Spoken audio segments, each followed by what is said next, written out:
জি, হান্নান মাসুদ, যে বিষয়টি নিয়ে আমরা কথা বলছিলাম, আসলে সামাজিক যোগাযোগ মাধ্যমে হ্যাঁ না ফটো কার্ডে ছড়াছড়ি আমরা দেখতে পাচ্ছি, এবং খুব একটা অদ্ভুত বিষয় নাকি এটাই ন্যাচারাল আমি জানি না, যে জামাতে ইসলামের মতো এনসিপিও আসলে হ্যাঁ ফটো কার্ড প্রচার করছে।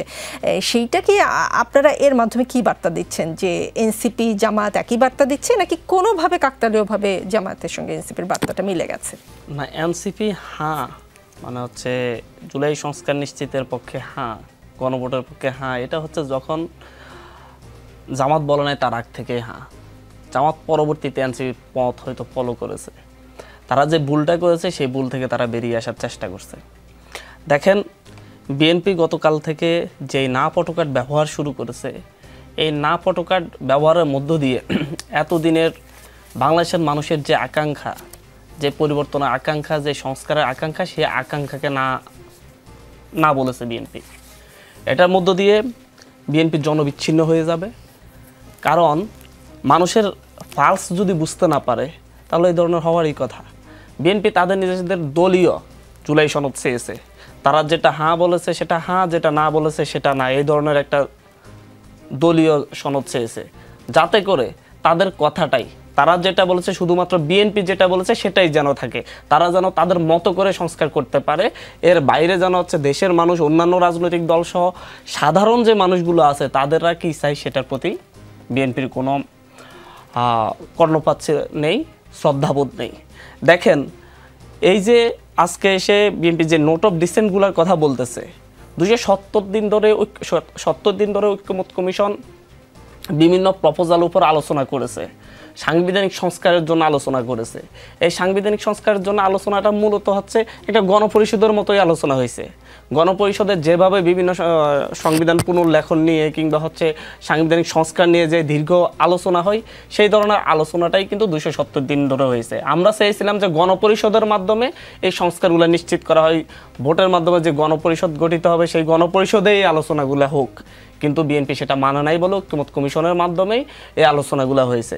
সেই আলোচনার ক্ষেত্রে ঐক্যমত্য কমিশন অনেকগুলো সিদ্ধান্ত পুনর্বিবেচনা করেছে, পরিবর্তন করেছে, পরিমার্জন করেছে। সর্বশেষ যেই সিদ্ধান্তগুলো, যে প্রপোজালগুলা অধিকাংশ রাজনৈতিক দল একমত হয়েছে, অধিকাংশ মেনে নিয়েছে, সেগুলা তারা সন্নিবেশিত করেছে তাদের প্রপোজালের মধ্যে। সেই জায়গায় তারা উল্লেখ করে দিয়েছে যে হচ্ছে এই বিষয়গুলোতে এই রাজনৈতিক দলটি নোট অফ ডিসেন্ট দিয়ে রেখেছে, এই বিষয়গুলোতে জামাত নোট অফ ডিসেন্ট দিয়ে রেখেছে, বিএনপি নোট অফ ডিসেন্ট দিয়ে রেখেছে। এগুলো বিএনপি জামাতের তাদের সিদ্ধান্ত, কিন্তু ঐক্যমত্য কমিশন তো সকলের, জামাত, বিএনপি, এনসিপি সহ এই দেশের সকল মানুষের প্রতিনিধিত্ব করে এটা সভাপতিত্ব করছে। তারা যে প্রপোজালটা দেশের মানুষের কাছে উপস্থাপন করবে সেটাই তো গণভোটে যাবে। বিএনপির তৈরি প্রপোজাল তো গণভোটে যাবে না, জামাতের তৈরি প্রপোজাল তো গণভোটে যাবে না। গণভোটে যাবে হচ্ছে ডক্টর মোহাম্মদ ইউনূস সরকার যে ঐক্যমত্য কমিশন গঠন করেছে তাদের তৈরি প্রপোজাল। এই প্রপোজালের উপর 270 দিন ধরে আলোচনা করে, পরিবর্তন, পরিমার্জন করে একটা পূর্ণাঙ্গ রূপ জাতির সামনে হাজির করেছে।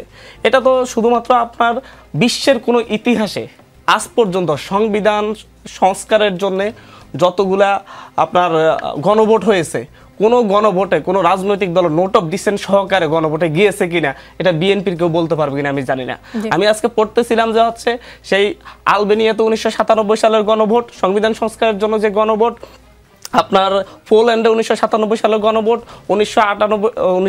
2010 সালে তুরস্কের গণভোট, 2010 সালে আপনার 2022 সালে সিলের গণভোট, প্রত্যেকটা গণভোটই নোট অফ ডিসেন্ট ব্যতি রেখে গিয়েছে।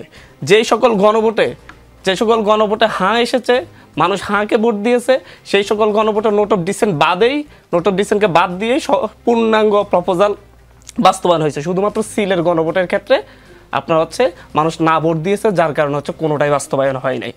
ধরেন হচ্ছে বাংলাদেশে গণভোট হলো প্রপোজাল উপর, সরকারের তৈরি প্রপোজালের উপর। এই প্রপোজালটা গণ অভ্যুত্থানে, এই যে গণভোটটা হচ্ছে, এই গণভোটের বৈধতা কি? এই গণভোটের বৈধতা তো গণঅভ্যুত্থান পরবর্তী সরকার যে গণভোটের আয়োজন করছে, যে প্রপোজাল তৈরি করছে, সেটার উপর গণভোট হবে। সেই গণভোটের ক্ষেত্রে আপনাদের মতামত নেওয়া হয়েছে, কিন্তু হচ্ছে আপনারা এক পর্যায়ে এসে যখন দেখছেন যে আপনাদের মতের একটু বাইরে চলে গেছে, মানে আপনাদের দলীয় বিবেচনায় যেগুলো আপনাদের সঠিক মনে হয়েছে তার বাইরে চলে গেছে, তখন আপনারা বিরোধিতা শুরু করেছেন।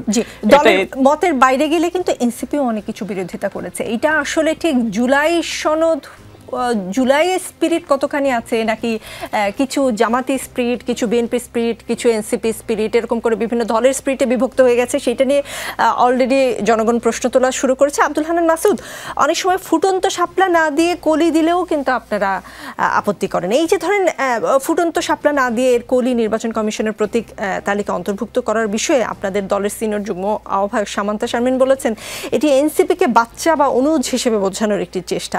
আচ্ছা, এই যে ফুটন্ত শাপলার জন্য আপনাদের যে জেদ বলবো না, এটা আসলে আমি ঠিক সঠিক টার্মটা বুঝতে পারছি না, সেই আচরণটা কেমন, সেটা কাদের মতো আচরণ? আর রাজনীতিতে এনসিপি তো অন্য যে কোনো দলের তুলনায় সদ্য ভূমিষ্ঠই নাকি? হ্যাঁ, এনসিপি সদ্য ভূমিষ্ঠ। এনসিপি হচ্ছে এই জেদ দিয়ে সদ্য ভূমিষ্ঠ হয়েছে। এনসিপির জন্মটা হয়েছে জেদের পরিপ্রেক্ষিতে। হাসিনা সরকার যখন হচ্ছে পুরো আন্দোলনকে দমিয়ে ফেলেছে, তখন এনসিপির এই নেতৃবৃন্দ জেদ ধরেছে বলে হাসিনাকে পালাতে হয়েছে। তারা জেদ ধরে রাস্তায় টিকেছিল বলেই, তারা কোনো ধরনের সমঝোতা করে নাই বলেই, তাই এই শেখ হাসিনা পালিয়ে নতুন বাংলাদেশ এসেছে। আমাদের এই জেদটা হচ্ছে ওই জায়গায় যে জেদটা মূলত খামখেয়ালিপনার বিরুদ্ধে। আমি এর আগেও কথা বলেছি, নির্বাচন কমিশন আমাদেরকে শাপলা দিবে না, কারণ কি দেখিয়েছে যে হচ্ছে তাদের তফসিলে নেই। তাদের তফসিলে না থাকলে শাপলা দেয়া যাবে না, তারা এই ধরনের একটা কারণ দিয়েছে যেটা কোনো আইনি ভিত্তি নেই। আমরা বলেছি আমাদেরকে আইনি ব্যাখ্যা দেন কেন শাপলা দেওয়া যাবে না। তারা মৌখিক অনেক ব্যাখ্যা দিয়েছে, আমাদেরকে লিখিতভাবে আইনি কোনো ব্যাখ্যা দেয় নেই। আমরা বলছি নির্বাচন কমিশনের অবশ্যই এই জাতির কাছে, প্রত্যেকটা রাজনৈতিক দলের কাছে, প্রতিটা মানুষের কাছে দায়বদ্ধতা রয়েছে, কিন্তু নির্বাচন কমিশন সেই দায়বদ্ধতা না দেখে তারা বলছে আমরা এর কোনো ব্যাখ্যা দিব না, আমরা দিতে পারবো না, মানে দিতে পারবো না। কিন্তু আমরা বলছি বাংলাদেশের যতগুলা সাংবিধানিক প্রতিষ্ঠান রয়েছে তাদের প্রত্যেককেই কোনো সিদ্ধান্ত নিতে হলে সেটা ব্যাখ্যা দিয়ে নিতে হবে।